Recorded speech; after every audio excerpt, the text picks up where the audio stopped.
Attention, que nous dit le FMI? Un tiers des pays connaîtraient une récession technique. Il y a une chance sur 4 que la croissance mondiale soit inférieure à 2%. L'inflation moyenne mondiale 2023 baissera, mais sera quand même à 6,5%. Les Américains feront au mieux 1% de croissance. La Chine vivra sa pire année depuis 40 ans, avec 4,4% de croissance.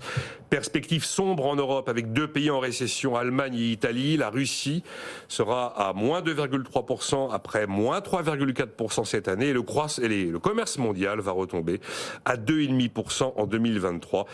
Il était en progression de 10% en 2021 et principalement du fait de la hausse du dollar. Ça vous inspire quoi, Laurence Daziano, cette photographie d'automne-là? C'est pas très réjouissant.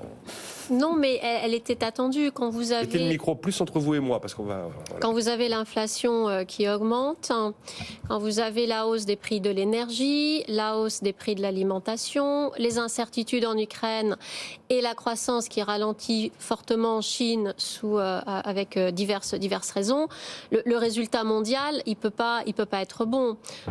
Donc, les chiffres ne sont pas si surprenants que ça. Et déjà, pour 2022, les prévisions de croissance, la Chine, c'est 3,2%. Le Parti communiste chinois, au mois de mars, avait dit, lors de la réunion de l'Assemblée nationale, c'est le Li Keqiang qui est en charge de la politique économique en Chine, le Premier ministre avait dit, la croissance chinoise, ce sera 5,5%, ce qui était déjà le taux le plus bas que pouvaient annoncer les Chinois. Ils vont être à peu près à la moitié en réel.